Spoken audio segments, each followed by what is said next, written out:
Bueno, buenas noches para todos los compañeros y compañeras.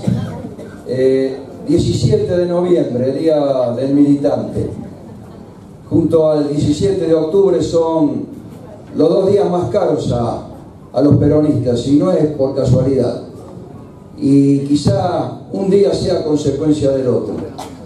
Si hablamos del 17 de octubre, del Día de la Lealtad, es el día que el pueblo trabajador argentino se vuelca a la Plaza de Mayo para pedir que su líder, el entonces coronel Perón, sea devuelto de su encarcelamiento injustificado en la isla Martín García.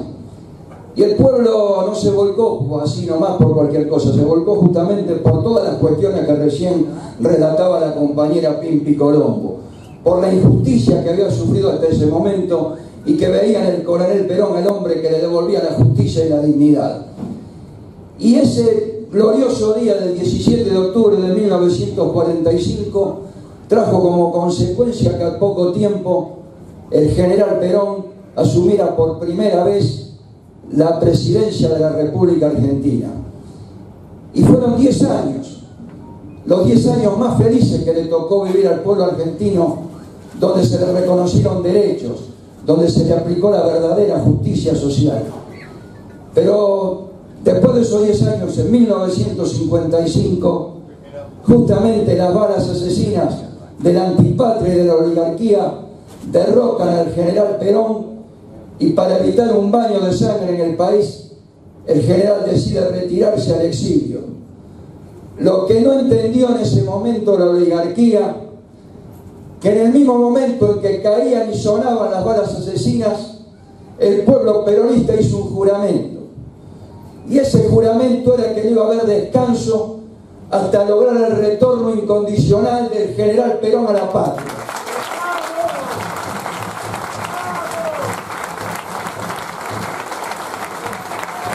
Y fueron 18 años de lucha, 18 años donde hubo fusilamientos, donde hubo encarcelamientos, donde nos sometieron, donde hubo desaparecidos. En esa época existió el primer desaparecido en la República Argentina, que fue un compañero de nuestro gremio, un compañero delegado de la seccional capital, el compañero Felipe Vallese, el primer desaparecido de la República Argentina. Y justamente esos 18 años de lucha, esos 18 años de militancia se vieron coronados el 17 de noviembre de 1972, cuando en un día lluvioso el general Perón vuelve a poner su pie en tierra argentina. Y en ese momento, aquellos que éramos los jóvenes de la época, década del 70, veíamos que gracias a toda esa militancia y ese sacrificio de quienes nos antecedieron, nos daban la solución a todos los problemas que teníamos que tener, porque creíamos que con el general Perón en la patria teníamos la vida solucionada, porque era la garantía de justicia social. Lamentablemente no fue así, porque sufrimos algo que evidentemente los jóvenes no lo teníamos en cuenta, y que fue una tragedia, que fue la desaparición física del general Perón el 1 de julio de 1974. Y ese golpe evidentemente causó un efecto terrorífico en el peronismo, que sufrió luchas intestinas.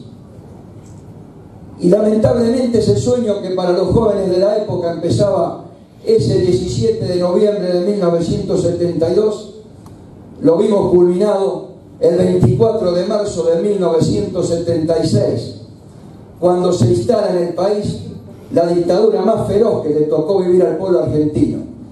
Y aquellos que creíamos que íbamos a vivir en un mar de felicidad siendo jóvenes peronistas, tuvimos que darnos cuenta que teníamos que asumir el mismo rol que habían asumido esos compañeros que durante 18 años habían peleado, porque teníamos la necesidad de recuperar el movimiento nacional, y para eso había que luchar. Y se luchó en una dictadura feroz. Y el movimiento obrero argentino fue el eje de esa lucha. con la entonces llamada CGT Brasil, con el compañero Saúl Ubaldini a la cabeza.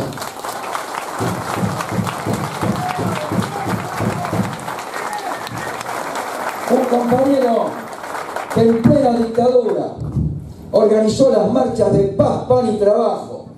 Cuando nadie se atrevía a salir a la calle fue el peronismo y el compañero Ubaldini con los compañeros militantes peronistas que empezaron a crear una oposición a la dictadura. Y esas marchas confluyeron en un día histórico, que fue el 30 de marzo de 1982, cuando el pueblo argentino, el pueblo peronista, se volcó sobre la Plaza de Mayo, donde fuimos apaleados, donde fuimos corridos, donde hubo muertos.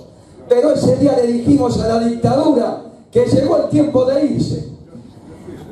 Ese 30 de marzo fue el principio del fin de la dictadura. Después vino la salida democrática. Y cuando creíamos que íbamos a recuperar el gobierno, perdimos las elecciones en manos de Raúl Alfonsín. Y pese a estar en democracia, debemos seguir militando. Porque, y yo voy a decir algo que es un pensamiento personal, pero seguramente muchos, y los que tienen más años lo van a compartir. Muchos dicen que Raúl Alfonsín fue el padre de la democracia. Eso es una gran mentira. Los padres de la democracia fueron los militantes, los hombres y mujeres peronistas que lucharon por recuperar la democracia.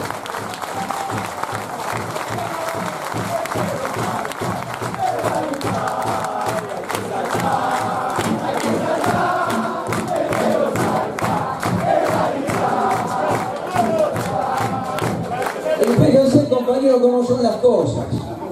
Un gobierno democrático, la primera ley que saca es un ataque a los trabajadores, la ley Mucha, que atacaba directamente los convenios colectivos de todos los sindicatos y de los trabajadores. Pero en ese momento no había confusión y por eso se la dimos vuelta, porque había compañeros verdaderamente peronistas dentro del Congreso Nacional. Y fueron fundamentalmente dos compañeros dirigentes sindicales, el compañero Lorenzo Pepe en la Cámara de Diputados, dirigente ferroviario, y el compañero Galgo Brito en la Cámara de Senadores, también dirigente ferroviario, que logró dar vuelta esa ley. No fue aprobada y fue la primera derrota que tuvo Raúl Alfonsín a los pocos meses de haber asumido. Y la militancia tuvo que seguir en democracia, porque tuvimos que sufrir hiperinflación, tuvimos que sufrir endeudamiento. Y eso provocó también esa militancia. Las huelgas que se le hizo desde la Confederación General del Trabajo, 13 huelgas sufrió el gobierno de Alfonsín, provocaron una nueva salida democrática anticipada, porque Raúl Alfonsín se tuvo que retirar 6 meses antes de su gobierno. Y ahí ganó el peronismo. Pero la verdad que no nos fue muy bien, porque se instaló un modelo neoliberal y lo tenemos que asumir, compañeros. Y fueron 10 años de neoliberalismo que en el caso nuestro, la Unión Obrera Metalúrgica, le costaron 500.000 puestos de trabajo. Le costaron casi la desaparición de nuestro sindicato.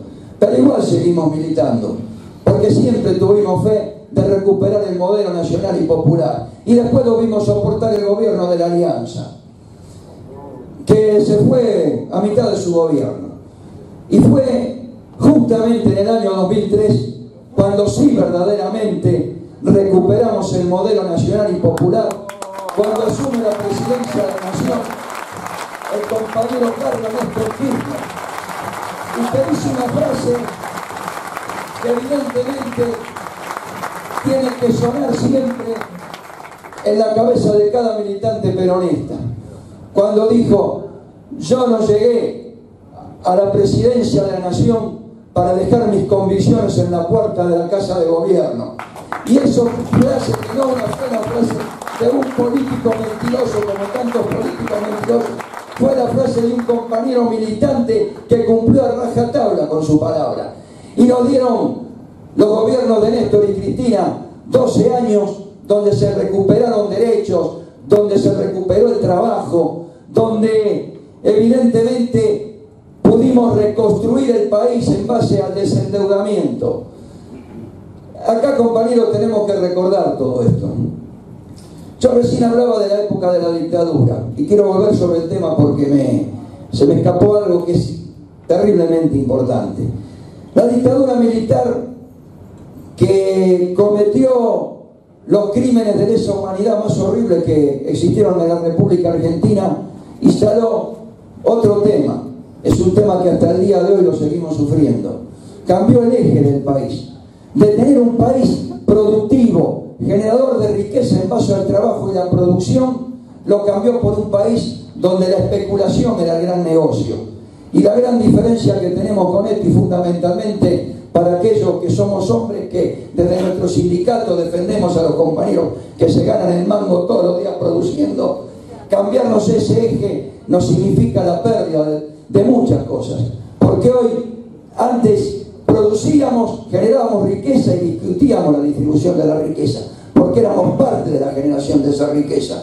Hoy, como fue en la época de la dictadura y como siguió, salvo en los 12 años de Néstor y Cristina, la patria financiera instalada por Martínez de Oz, tomando el predominio de la economía del país, la plata se gana en especulación y eso queda simplemente en sectores muy minoritarios, hambriando al resto del pueblo argentino. Y yo quiero decir todo esto porque estamos hablando de militancia.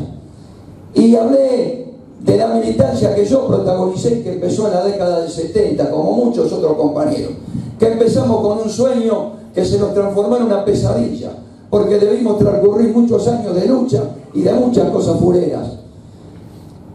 Pero, compañeros y compañeras, pasaron los años, empezamos muy jóvenes, nos hicimos grandes, pero hay algo que cualquier militante sabe que lo lleva adentro, como el primer día que abrazó esta doctrina maravillosa que es la doctrina peronista, que es su fe militante, y esa no se pierde. Y la militancia trae consigo varias cosas, o por lo menos algunas que son fundamentales: el inmenso amor a la patria y la rebeldía que un peronista tiene que tener ante la injusticia, ante el agotamiento, ante la entrega del país, ante la oligarquía, ante aquellos que viven sometiendo y hambriando a los pueblos.